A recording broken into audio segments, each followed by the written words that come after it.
नमस्कार बंधुरा माয়ের হেসেলে সবাইকে স্বাগত। আজকে আমাদের রেসিপি সুজির ল্যাংচা। ঘরে থাকা সামান্য একটু সুজি আর একটু কিছু উপকরণ দিয়েই এরকম মিষ্টি কিন্তু বানিয়ে নিতে পারবেন। আর এটা অনেক দিন ঘরে রেখেও কিন্তু এটা খেতে পারবেন। কেউ বুঝতেই পারবে না যে আপনি এটা ছানা দিয়ে বানিয়েছেন না সুজি দিয়ে। তাহলে চলুন শুরু করা যাক আজকে আমার ভিডিওটা। প্রথমেই আমি একটা ফ্রাই প্যান নিয়েছি। ফ্রাই প্যানটাকে গ্যাসে বসিয়ে দিয়ে এখানে 1 চামচ ঘি আমি এখানে ভালো করে একটু মেল্ট করে নেব। তারপর একটা বাটি নিয়েছি আর 1 বাটি আমি এখানে সুজি নিয়েছি। সুজিটা এখানে 200 গ্রাম আছে, বাটির মাপ করেই আমি নিয়েছি। আপনারা যে কোনো একটা মেজারিং কাপ বা বাটি করেই নিতে পারবেন। সুজিটা এবার আমি একটু 5 থেকে 7 মিনিট গ্যাসটাকে একদম লোতে করে একটু ভেজে নেব।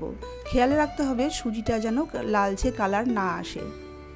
সুজিটা 5 মিনিট ভাজা হয়ে গেলে ওই বাটির মাপ করেই আমি এখানে আগে থেকে জাল দেওয়া দুধ এখানে 1.5 বাটি এখানে দিয়ে দিলাম। এবার সুজির সাথে দুধটাকেও ভালো করে একটু মিশিয়ে নিয়ে এখানে আমি একটা মণ্ড তৈরি করে নেব। 5 থেকে 7 মিনিট একটু নাড়াচাড়া করার পরেই দেখবেন এরকম একটা মণ্ড তৈরি হয়ে গেছে আর এরকম প্যান থেকে ছেড়ে আসছে। এই অবস্থা আমি এবার গ্যাসটাকে বন্ধ করে দেব। গ্যাসটাকে বন্ধ করে দিয়ে এটাকে আমি ঢাকা দিয়ে রেখে দেব যেন সুজিটা আমার সুন্দরভাবে সেদ্ধ হয়ে যায়। গ্যাসে একটা কড়াই বসিয়ে দিয়েছি। এবার ওই বাটির মাপ করেই এখানে আমি দিয়ে দিলাম চিনি। 1.5 বাটি চিনি ব্যবহার করলাম। আমি একটা চিনির রস তৈরি করে নেব, সুগার সিরাপ যেটাকে বলা হয় সেটা তৈরি করে নেব। তার জন্য এখানে দিয়ে দিলাম 2 বাটি জল। গ্যাসটাকে হাইতে রেখে আমি সুজিটাকে ভালো করে একটু মেল্ট করে নেব। 1.5 বাটি চিনির জন্য আমি এখানে 2 বাটি জল ব্যবহার করেছি। চিনিটা যেই এরকম মেল্ট হয়ে যাবে সুন্দর একটা ফ্লেভার আসার জন্য 3টে এলাচ এখানেও ফাটিয়ে দিয়ে দিলাম। দেখুন চিনিটা আমার সুন্দর কিন্তু গলে গেছে। একতার বা দোতারের দরকার নেই। আমি এবার গ্যাসটাকে বন্ধ করে রেখে দিচ্ছি। সুজিটা কিন্তু অনেকটাই আমার নরম হয়ে গেছে। দেখুন ঢাকনাটাকে সরিয়ে দিয়েছি। এবার এর মধ্যে দিয়ে দিলাম 2 চামচ, বড় চামচ 2 চামচ গুঁড়ো দুধ আর দিয়ে দিলাম 1 চিমটে মতন এখানে খাবার সোডা।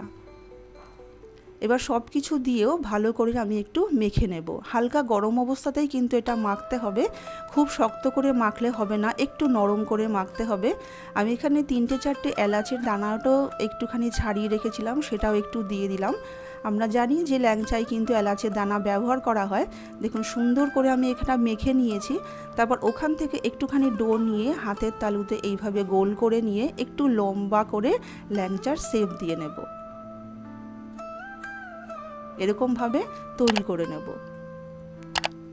আরও একটা ডো ওখান থেকে নিয়ে নিলাম। প্রথমে এরকম হাতের চেটোতে গোল করে নিয়ে তারপরে এরকম লম্বা শেপ দিয়ে নিতে হবে।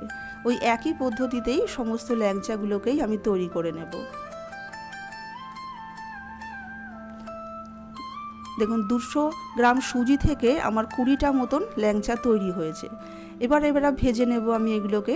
গ্যাসে একটা ফ্রাই প্যান বসিয়ে দিলাম। ফ্রাই প্যানে অনেকটা পরিমাণে তেল দিয়ে গ্যাসটাকে মিডিয়াম টু লোতে রেখেই আমি এগুলোকে ভেজে নেব।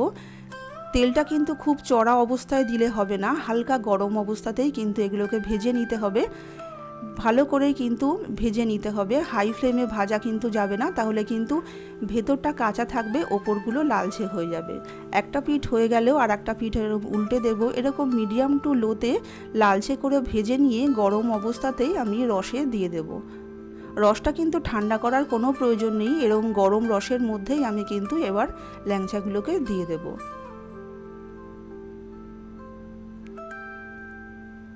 আমি আরও একটা ব্যাচ ভেজে নিচ্ছি, একসঙ্গে কিন্তু বেশি দিচ্ছি না। এবার সমস্ত ল্যাংচাগুলোকে আমি রসের মধ্যে দিয়ে আমি 5 মিনিট হাই ফ্লেমে একটু ফুটিয়ে নেব। গ্যাসটাকে বন্ধ করে দিলাম। এবার আমি ঢাকা দিয়ে 1 ঘন্টা মতন এটা রেস্টে রেখে তারপর এটাকে সার্ভ করব। আপনাদের হাতে সময় থাকলে আরও বেশি সময়ও কিন্তু এটাকে রাখতে পারেন। মিনিমাম 1 ঘন্টা রাখতেই হবে। এটা কত সুন্দর নরম হয়েছে দেখুন, আপনাদের সঙ্গে আমি একটা কেটে দেখাচ্ছি। এটা কত সুন্দর নরম স্পঞ্জি হয়েছে। আশা করি বন্ধুরা আজকের রেসিপি আপনাদের ভালো লাগলে একটা লাইক করে দেবেন, সকলের সাথে শেয়ার করে দেবেন আর প্লিজ আমার চ্যানেলটাকে সাবস্ক্রাইব করে আমার পাশে থাকবেন। নমস্কার।